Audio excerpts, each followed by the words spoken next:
7 years. Ain't no rest for the Fist bump, fist bump. Fist bump. Troy. Fist bump. Okay. Sugod ta, sugod ta. Sigura. Oy, Dip. Meron again. Okay. Welcome. Yeah. Oh, salamat sa mga audience namin. Wala pa man, nunya pa man mag-start na. So, magano na sa may podcast sa may kadali. Podcast ka. Ah, Di ba? Oy, ganun yung feeling pag na-live audience. Yan yung feeling tayo maglingkod, kauban mo. Ganito pala ang feeling pagkasama si Sir Chino. Ang sarap mo! Salamat. Okay, this is our second episode. Dito nga pala kami sa Swazo Bar. Kuya Pao, thank you for having us. And welcome to Pwede Pero Depende sa lahat ng mga audience dyan. You can follow our YouTube, Spotify, Pornhub, Reddit. May Pornhub ba tayo? Facebook. OnlyFans. And we have a very special guest for tonight. Okay. Who would like to introduce our... Ako. Dave. It's an honor to introduce this guy. I mean, I've known him for like, di ko alam kung how long na, but yeah, I know him. Let us all welcome Otits! Yeah! I'm just kidding, guys. It's Sir Chino from Comedy Manila. Let's go! Hello. Hello sa inyo dito sa Swazo. Good evening. Yeah. First time niyo pa mag-live? Yes, Yes po. po. First time niyo mag-live pa second episode pa lang. Ang kapal talaga ng mukha. Kasi ako, di pa ako nagla-live eh. Actually, meron na kaming ilang episode pero first namin magkaroon ng guest from Comedy Manila. Comedy Manila, everybody. So, Sir Chino. Palakpak naman kayo dyan. Palakpak. Okay. Wala siya pakinig sa Maynila dito eh. Nakakatakot. Sir, May Tagalog, Dre. may Tagalog, guys. Tagalog. Sir Chino, kumusta yung biyahe mo papuntang Davao? Good, fun. First time ko dito sa Davao. Na-enjoy ko. Akala ko tatanungin nila kung sino binoto ko sa airport. Buta na lang, hindi. Ngayon pa lang, tatanungin namin. Siyempre, dun tayo kay ano. Baka magsara to bigla eh. Hindi. Pero masaya. Enjoy ko yung time ko dito sa Davao. Sobrang enjoy. Anong araw ka ba nag-land? Kahapon. So today ay Saturday. Friday ako dumating. Maulan pero masaya kasi na-enjoy ko naman yung Davao kahit paano. May mga places ka na bang napuntahan? May friend ako dito, good friend ko from, nag-aral ako sa Cebu eh. So good friend ko from Cebu, by Cebu Day, si JM Basa, si Jose, siya yung nag-iikot sa akin dito. So kahapon sinama niya ako sa yung sinatawag yung traditional market dito. Rojas Night Market? Hindi, yung poblasyon. Poblasyon. Tapos doon ko nakita na natutuwa ako dito sa Davao kasi ngayon lang ako nakatapak ng Mindanao in general. Talaga? Ever. Like, Pero never may pa. mga friends kang taga Davao. Si Jose nga, yun. Yung friend ko na dadating mamaya. Habol ka sa conversation, bro. Doon na tayo sa Ibang universe na dito. Na-meet ba naman ang expectation mo ang Mindanao so far, Sir Chino? Kasi, ito nga, kasi ang ganda eh. Ang rich nung culture dito, di ba? Kanina, nanggaling kami magsaysay part, tapos nakita ko yung mga tribes doon, ng mga Muslim, di ba? Yung mga Magsaysay? Tausug, yung Iranon, yung, di ba? Yung Magindanaon. Ang ganda. Tapos lahat sila nagbebenta ng tempered glass. May baho. Diverse talaga. Namoy durian. Lahat durian. Wala naman naglabas ng RPG. Wala na. Na-try mo na bang durian? Oo, hindi naman masarap yung durian kung fan ka ng nana eh, no? Pero hindi ako masyadong fan ng... Na-offend kayo sa durian talaga. So, ano yung current na ginagawa mo ngayon? May ginagawa ka bang something outside comedy? No, full-time comedian na tayo. Wow. Fortunate ako na matagal ko na siyang ginagawa so wala nang magawa yung parents ko. So yung pinaka-focus ko ngayon sa life. Producing, writing, performing, pa-podcast din tayo. So, pa-plug naman yung podcast mo sa Spotify. Yes, so the Class Clown Podcast, yung personal podcast ko, yan yung podcast ko featuring comedian si Jet kasama dyan sa podcast na yan. Yeah. about where I Shout out focus kay Jet. on different comedy stylings, mga topics, personalities. Yan, nag-interview ako ng mga tao. Chichel Jokno. Chel Jokno, Yung yan, isang interview ko. podcast Pero interview ko din si James Deakin, so baka quits Ah, na. nice. Yung podcast mo dati na wrestling. Wrestling podcast, yung second podcast ko, active pa siya until now. Mm. So kung kayo ay fans ng pro wrestling, yan. Yeah. Pwede tayo mag-usap dyan. Sumo ba to? Sumo Hindi, wrestling? hindi. Pro wrestling. Pro wrestling? WWE. Oh. Oo. So, Sir Chino, tanong ko lang.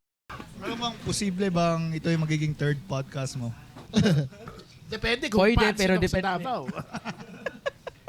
Then napag-usapan na rin lang yung comedy, Sir Chino. So, pwede mo bang ikwento sa amin paano ka nagsimula as Yeah. comedian? Oh, habang kwento yan. So, nag-start ako 2008 sa group hindi naman group, competition sa Manila with Jack TV. Hindi ko alam kung mabot Jack TV dito, sorry. Jackal TV dito.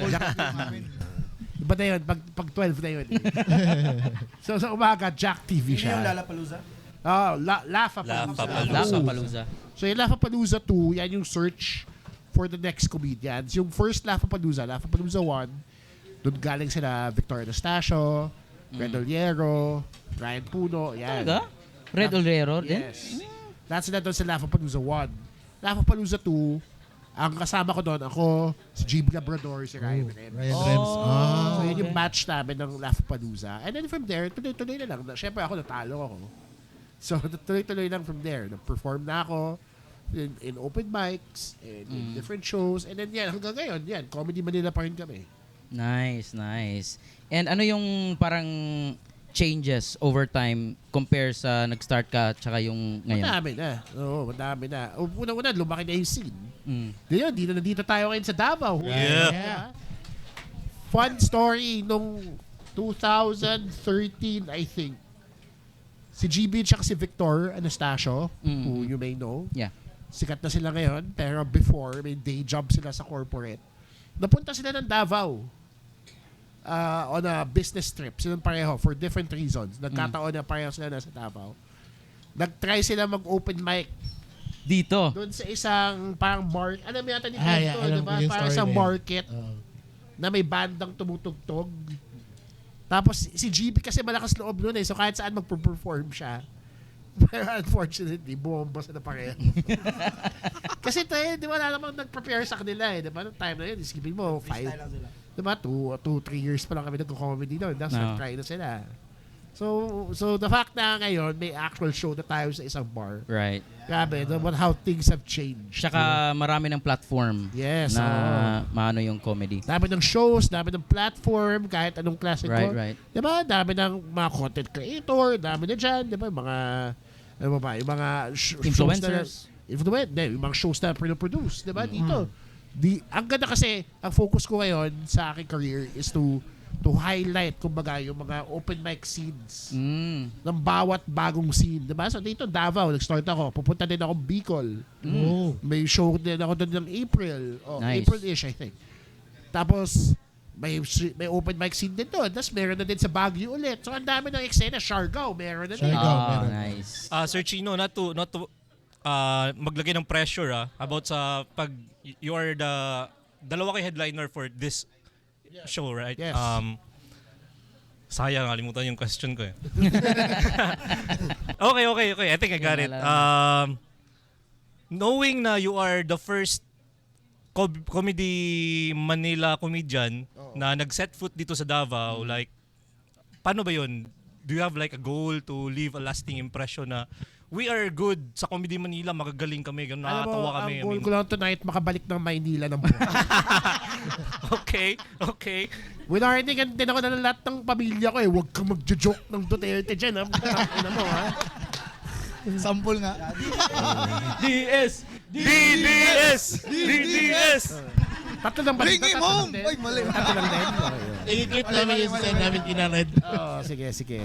Ganun pa ako. Ibalik si Chino! Bring him home. Anyway, Sir Chino, ano yung writing process mo when it comes to stand-up comedy? Very stream of consciousness ako magsulat. Kung ano yung naisip ko, yung ilalagay ko. Tapos yung paghulma ng joke, natural na lang yun. parang dumating na ako sa point din na hindi sa pagyayabang, pero dumating na ako sa point na kaka-open mic mo, na-develop mo na yung rhythm mo, and nakakapagsulat ka na ng punchline on stage. Right. madalas. Like, yun yung experience na kuha ko from doing so many different open mics for so long. Kasi yung joke mo, nagiging parang outline na lang siya. Hindi na siya yung as is na binabasa mo na, oh, ganito dapat yung bitaw mo. May mga ganong comedians kasi yung mga, lalo na yung mga one-liner comedians, very particular sila dun sa words nila, diba? Pero ako, very free-throwing yung material ko eh. Na whether iba yung phrasing ko, ganun pa rin yung joke. Right. Oo. Pero nagpo-political joke ka rin. Hindi masyado. Hindi mo- Honestly, hindi talaga. Very family jokes or observational or yung experience ko bilang mataba, yan. Usually ganyan. Self-deprecation. So, Self-deprecating. alright. So, half Chinese ka rin, Sir Chino, di ba? Less pa nga, 1/4 na lang. 1/4 Chinese, then 1/4 Filipino. Then, 2, 3 ko ano na, math na lang yan. 1/4 Chinese, di yung rest Filipino na. 3/4. 3/4. Okay. Nakapag-perform ka na sa China? Yes, dati sa Shanghai. Shanghai. Shanghai for the China International Comedy Festival. May lumpia ba? English. In English, of course. Hindi naman ako marunong May lumpia Chinese. ba na sa Shanghai? Good question. Shaolong Bao. Shaolong Bao. Lumpia, wala ba siya? Hindi. Wala nga ako nakita pusa eh. Well, Sir Chino, medyo curious lang rin ako. So, since yung Comedy Manila is ang dami nyo na kasi, so paano nyo hinahandle yung event na yung mga comedians magkakaroon ng mga shows? Siyempre, equal sharing yan. Na kanya, give and take. Kumbaga, medyo competitive na din siya kung totoosin. Kasi nung nag-start kami, wala pa kaming 20. 2008 yun. Ngayon, 26 na. 26 na nga. 2026 na, di ba? Naka 72 comedians na kami last Wow. check. Dami yun na. So lahat yan, syempre, gusto nila sariling shows. Lahat yan, gusto nila ng headliners sila. Pero syempre, hindi naman pwede lahat sabay-sabay, di ba? Tama. So, syempre, give and take din. Ang goal ng lahat ng comedians sa Comedy Manila ngayon, masama dun sa year-end special. So, siya yung hinahabol na ng goal na parang big achievement yan. Kasi theater show yan, 2,000 people. Right. Sa Samsung Performing Arts, di ba? So, the fact na masama ka doon, magaling karangalan na din yun for the comedians, di ba? So, syempre kaming mga vets, ako and all the other veterans, we try and give way doon sa mga tao. Na if you want to do your headlining show, gusto nyo mag-content creation, gusto nyo, like Pencil Box Comedy, yan, di ba? Sila, gusto Pencil nila, Box, yeah. they let them do their thing. Pero ako, dito lang ako sa Davao, di ba? Kasi, di ba? Huwag naman lang ang Davao, Sir Chino. Dito ako sa Davao. Yeah. May mga Bisaya ba sa Comedy Manila? Pikas. Sa kabila. Sa kabila. Dawit, Si Dawit. Si Dawit dati kasama naman. Bakit? Anong ibig sabihin ng kabila? May competition ba yung... Okay. So, ganito kasi yun. Okay. Hindi. Basta, masaya na sila dun sa side nila. Yun, we see them nakikita pa din naman namin from time to time. So, civil naman kami. So, yun. Nice. Pupuntahin mo sila sa Davao para may unity. Kami yung tigre. Yun lang yata ang unity na hindi mangyayari. So, ano yung plano mong puntahan dito sa Davao after nitong show? Napunta ako na actually bukas kung maganda pa rin yung panahon, balak namin pumunta ng Malagos, no, kaibigan ko. Malagos. Oo. Kaya kasi gusto kong makakita ng Philippine Eagle. Yun lang yung gusto kong puntahan. Walang eagle sa Manila? Wala eh. Sa Ateneo lang meron eh. Hindi nandun si Kalapati lang sa Manila. Puntahan niyo. Kalapati lang. Oo, kalapati lang eh. Puntahan mo yung Central Bank. Maraming kalapati doon. Yun, mababalipad na. Sabi sa akin yun. Sabi sa akin yun. Alam niya. Siyempre. Na-briefing. May briefing na. Aside from Davao, saan pa? Have you been to... nagsibu ka rin, di ba? Nagsipu din ako for a few years. Nag-aral, di ba ako nagko-comedy doon? Di pa din ako nakakapag-perform. So may mga doon. Bisaya words kang alam? Konti, gamay-gamay. Sample. Sample nga daw. Ano ba yung mga alam kong Bisaya? Na-pressure tuloy ako. Gamay, yun. Gamay. Makasabot pa, gamay-gamay lang. Gamay. Gamay utin. Bilat. Alam mo yung Bilat, bilat? alam ko yung bilat. Ah. Okay, Siyempre, alam natin yung bilat. Alam mo ba yung bilat? Alam ko yung bilat. Sarap yun eh. Oo. Specialty yan. Lalo na dun sa Central Bank. Sa Central Bank. Tapos ano pa ba yung alam ko mga words? Kaya ko mag-form ng broken Bisaya sentence eh, di ba? Mga palihog, taxi, tubig, di ba? Di ba? Yawa, Tapos alam CR, di ba? Ganun lang, simple. Kaya pa-cute ka lang. Para hindi intimidating. Kasi nabuhay naman ako ng 2 years sa Cebu nang hindi pwede ka hindi marunong magbasaya. Nag-aaral ka dun sa Cebu? Yes, nag-aaral ako sa Cebu. Anong course? 2008 to 2010, nag-aaral ako ng digital filmmaking sa 2007-2009. Digital filmmaking sa Bigfoot. Kung nakita niyo yan online recently, nag-trending siya. Yan yung school sa Mactan na malaki. Trending siya recently eh. Tapos, Ba't siya nag-trending? dahil pinasara na siya ng gobyerno. Na-trending sa balita. So paano yun? Yung Ganda. course mo? Ay yung ano? Wala akong TOR. Hindi ako maka-apply ng trabaho. So comedy na lang. Meron ako, grad pick, yun lang. Diba? Yan lang. Apply ako ng trabaho, grad pick na mapapakita ko. Yan. Ano yung advice mo sa mga aspiring stand-up comedian? Subok lang, pare. Masanap ko yung totoong trabaho. Pero subok lang. Yung may bayad, yung may sweldo. Diba? Kasi, alam natin, kailangan practical tayo. Right, But right. honestly, ang comedy, mahirap siya pero masaya siya. Diba? So, talagang go lang, pare. Go lang ng go. Tuwa ako sa inyo kasi kahit ang layo niyo sa Maynila, doon sa sentro, hindi naman sa elitista ako pero yung center ng comedy ngayon sa Pilipinas sa Manila, diba? So, yung mga umuusbong na scenes na walang leadership, kumbaga, or walang nag-establish na veteran comedian, pero nabubuhay siya on its own. Ang laking bagay nun eh. Kaya sobrang galing. Oh, elitista. Elitista. Woo! Pinuri ko na nga kayo. May aside sa Bisaya jokes, aside sa mga Tagalog jokes, meron ka ring mga Bisaya jokes. Like, Wala. yung tinitira mo yung mga Bisaya. Oo. Uso yun sa Luzon ngayon, yung mga Bisaya. Bisaya ang Yung mga Bisaya. punchline. Actually, kaya ako nagpunta dito kasi doon sa comment section ko, ang dami nang nagsasabi sa akin, gawin mo yan sa Mindanao. Nandito na ako sa Mindanao, diba? So, diba? Kantot saging daw kami. Kapitbahay ko yung nagsabi niyan.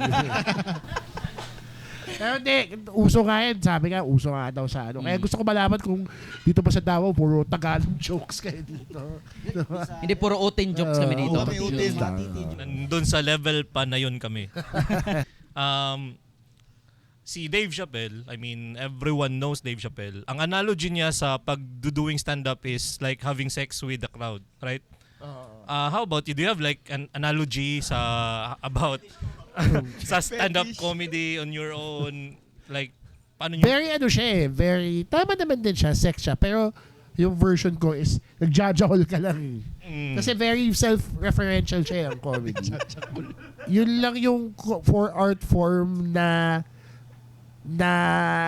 ikaw lang talaga yung bida on stage. Kaya medyo nagde-develop din ng ego yung mga komedyante, di ba? Kasi hindi siya parang improv na may kabatuhan ka, di ba? Hindi siya parang ganitong podcast na ang dami natin. Ikaw lang yun eh. So kung yung point of view mo hindi mo mapaabot sa audience, then ikaw yung makapahiya, di ba? Pero pag napaabot mo, tapos tumawa sila, then good job, di ba? Tapos nakuha mo yung gusto mo. Very transactional siya. Yan yung napaka-simple. Magbabato ka lang ng joke. Pag tumawa sila, you did your job. Pag hindi, bakit hindi sila tumawa? Very simple lang siya. Okay, saan yung pagdajakol doon na part? Like, Doon sa hindi sila natawa. okay. Nakaka-turn on kasi yung embarrassment eh. King ko yun eh. Sir Chino, di ba may nag-viral kang video na hinekel ka ng isang audience? Ako yun, ako yun. How did you handle it and Maaari mo what's your siyang advice ituloy. if may mag-heckle mamaya? Una, pag mag-heckle kayo, heckle nyo ako kasi maganda yan for engagement. Yeah. Kailangan ko ng content, guys. Sige, kami yung mag-heckle. Isa sa wina-work on namin dito sa Agik-Ik is doing crowd work. Okay. So, what's your advice? Hindi ko alam kung makakapag-crowd work ako dito kasi hindi ako nagbibisaya masyado. Pero I like crowd work kasi sa stage lang matapang yung comedians or ako. Oh, totoo na. Diba? Kasi sa stage ka lang talaga malakas yung loob nakakausapin mo yung stranger. Diba? Ang problema sa crowd work kasi pag hindi siya maganda, awkward siya. So parahaba yung conversation na walang punchline. Yeah. So pero ikaw, parang ang isip ko na lang, and si Red din nag-usap kami last episode dito sa Class Clown, so pakinggan nyo, na yung crowd work, parang sila lang yung nagbibigay ng setup, ikaw yung magbibigay ng punchline. Kasi di ba parang pa-punchline mo, lahat ng sasabihin ng audience sa'yo. Diba? So yun yung mentality ko lagi pag iniisip ko yung joke. Now naturally, pag sa ganon, magiging awkward siya, diba? Nagiging insult siya. Diba? Which sometimes hindi maganda for the audience member. Pero, kung natawa naman yung 90% of tao in the room, wala ka nang pakialam sa Hindi. Pero diba, yung point lang naman natin dito is magbigay, to include everybody sa show. Right. Yan. Okay. Diba? Hindi natin, ang goal na mag-alienate ng audience members talaga. Saan yung mahirap patawanin? Yung dito sa Pilipinas o dun sa labas? Honestly, sa Pilipinas, mahirap din yung crowds Kasi marami pa tayong kakaining bigas in terms of comedy. Kahit sa Manila na sinabi ko established na, marami pa rin audience ang hindi may alam sa stand-up comedy. Right. Right? So, it's our job ngayon dito sa Davao, kami sa Manila and everywhere else to keep producing shows para ma-develop yung identity ng comedians. Kasi, ang alam pa rin nila yung mga Vice Ganda, di ba? Mga bubble gang, yan. Di ba? Mga bubble gang, mga ganun. Pero yung that kind of stand-up that we do, yung general audience, parang 90% ng Pilipino wala pa sila napapanood ng stand-up ko. Yeah, correct.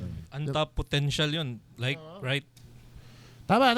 Untapped potential talaga. Whereas dun sa mga kuya, sa States, nag-perform na ako. Dali lang, of course, kasi doon na. Yung ibang markets sa Southeast Asia and sa Asia, puro expat markets yan. Sa China, lalo na sa Singapore, ganyan din. Diba? Very few lang yung mga locals talaga na may market na sila yung luna ng stand-up. So, unique yung Pilipinas kasi wala tayo masyadong expats na nagko-comedy. Diba? Talagang run by Filipinos for Filipinos. Kaya kailangan talaga i-push. Thank you, Sir Chino. Last words para sa mga viewers natin. Pakinggan nyo itong podcast na to dito sa Davao. Tsaka thank you sa pag-organize na itong show na to, Agik-Ik, sa inyo. Salamat sa pag-guest nyo sa akin dito sa It's our napakabisaya. pleasure. It's our honor. Napakabisayang podcast ninyo. So, yun lang. Again, we thank you everyone. And ito ang... Pwede pero depende! Woo! Thank you, Sir Chin. Thank you.